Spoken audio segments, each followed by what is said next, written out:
ગાંધીધામમાં અડધા મતદારો કેમ શાંત રહ્યા? આ કોઈ રાજકીય રમત નથી, આ તો લોકોની એક એવી વાર્તા છે જે આંકડાઓમાં છુપાયેલી છે. ચાલો આ સ્ત્રોત સામગ્રીનું વિશ્લેષણ કરીએ અને આ મૌન પાછળનું સત્ય શોધીએ. આપણી સફર આપણને ગુજરાતના કચ્છના એ અર્ધશુષ્ક પ્રદેશમાં લઈ જાય છે જે એની આગવી ઓળખ માટે જાણીતો છે, અને ત્યાં આપણું ધ્યાન કેન્દ્રિત છે ગાંધીધામ વિધાનસભા બેઠક પર. અનુસૂચિત જાતિ માટે અનામત આ બેઠક એક એવી કહાણી કહી રહી છે જે સાંભળવી ખૂબ જરૂરી છે.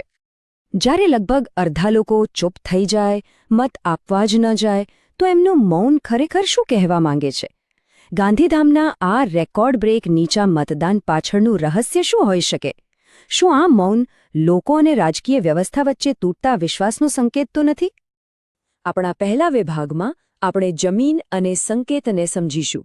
અહીં જમીન એટલે કે ત્યાંના લોકોનું જીવન, એમની રોજિંદી સમસ્યાઓ, એમની આશાઓ, અને સંકેત એટલે ચૂંટણીના આંકડા જે એ જમીનમાંથી ઉગે છે.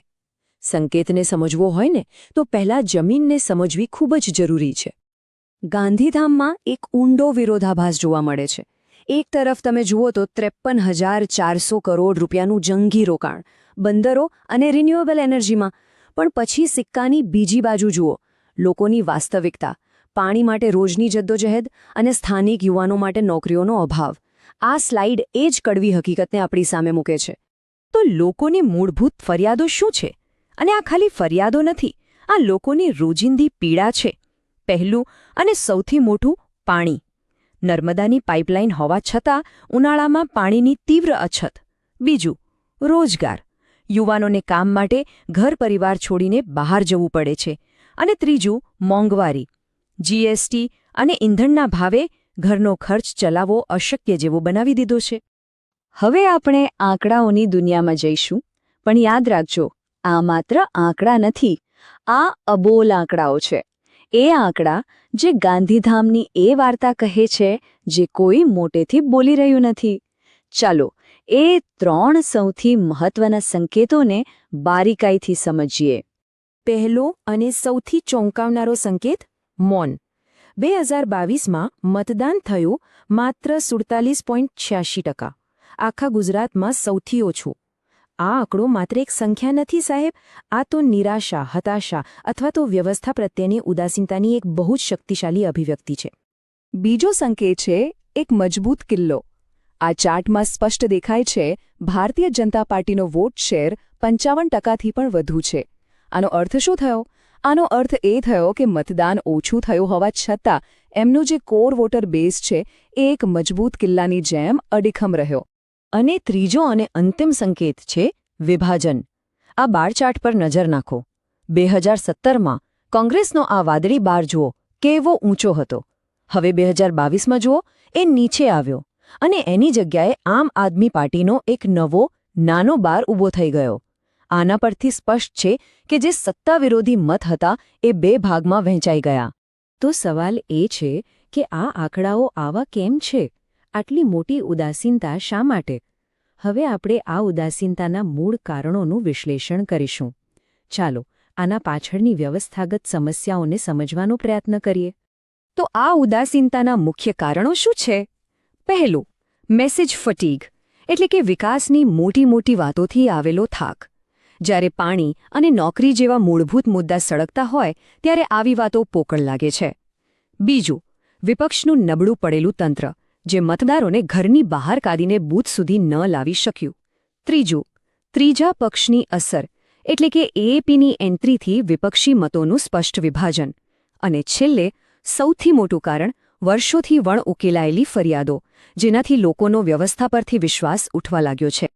આ એક વાક્ય આખી પરિસ્થિતિનો સારાંશ બહુ જ સચોટ રીતે કહી દે છે. જ્યારે રાજકીય વ્યવસ્થા લોકોના અસ્તિત્વ અને ગરિમાના મૂળભૂત પ્રશ્નોનું નિરાકરણ લાવવામાં નિષ્ફળ જાય છે, ત્યારે લોકો એ વ્યવસ્થામાંથી પાછા હટી જાય છે. તેઓ વિશ્વાસ ગુમાવી દે છે, અને પરિણામે તેઓ ઘરે રહે છે. આ બંધારણીય મૂલ્યોનો પાયો છે, દરેક નાગરિકની ગરિમાનું રક્ષણ. અને જ્યારે એ ગરિમાને ઠેસ પહોંચે છે ત્યારે વિશ્વાસ તૂટે છે. ચાલો હવે થોડુંક પાછળ જઈએ અને છેલ્લા એક દાયકામાં મતદાનની પેટર્ન કેવી રીતે બદલાઈ છે એના પર નજર કરીએ. આ આંકડાઓ આપણને મતદારોની યાદશક્તિ અને એમના બદલાતા વલણ વિશે ઘણું બધું કહી જશે. આ ટાઈમલાઈન એક ખૂબ જ ચિંતાજનક સત્ય આપણી સામે મૂકે છે. જો 2012માં 61% મતદાન, 2017માં ઘટીને 54% અને 2022માં સીધા 47% પર. એક જ દાયકામાં આટલો મોટો ઘટાડો આ પ્રશ્ન પૂછવા પર મજબૂર કરે છે કે શું લોકો લોકશાહી પ્રક્રિયાથી વિમુખ થઈ રહ્યા છે? હવે આ ટેબલ પર ધ્યાન આપો. ભાજપના મત ટકાવારીની લાઇન લગભગ સ્થિર છે, 50%ની ઉપર. કોંગ્રેસની લાઇન 2017માં ઉપર ગઈ અને 2022માં ગબડી પડી. પણ સૌથી ચિંતાજનક છે પેલી છેલ્લી કોલમ, મતદાનની ટકાવારી, જે સતત દર ચૂંટણીએ નીચે જઈ રહી છે. બસ આટલા આંકડાઓ જ આખી વાર્તા કહી દે છે. અને એટલે જ આ વિશ્લેષણનો સાર એ છે કે અહીં મુખ્ય પડકાર એ નથી કે જે પ્રતિબદ્ધ મતદાર છે એને પોતાની તરફ વાળવો.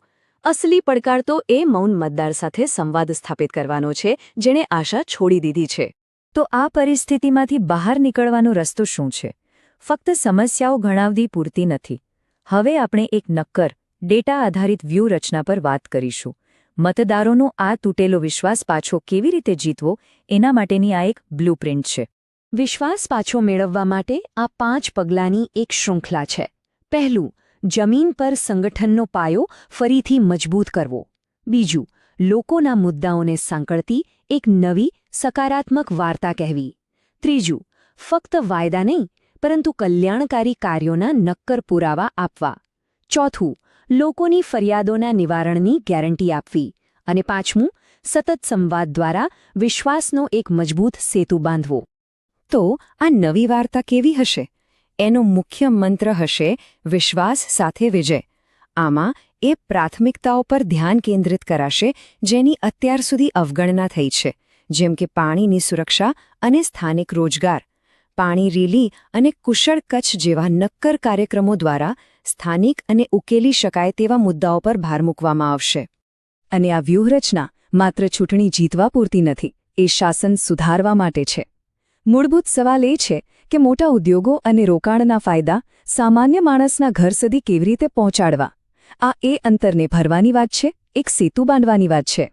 મુખ્ય લક્ષ્ય છે જોબ લીકેજ અટકાવવાનું, એટલે કે નોકરીઓ બહાર ન જાય. જો ગાંધીધામમાં રોકાણ આવે તો તેના પર પહેલો હક ગાંધીધામના યુવાનો અને પરિવારોનો હોવો જોઈએ. આ માટે એક નીતિ સેતુ બનાવવાની જરૂર છે જે ઉદ્યોગોને સ્થાનિક ભરતી માટે પ્રોત્સાહિત કરે અને સરકારી લાભો સમયસર લોકો સુધી પહોંચે એ સુનિશ્ચિત કરે.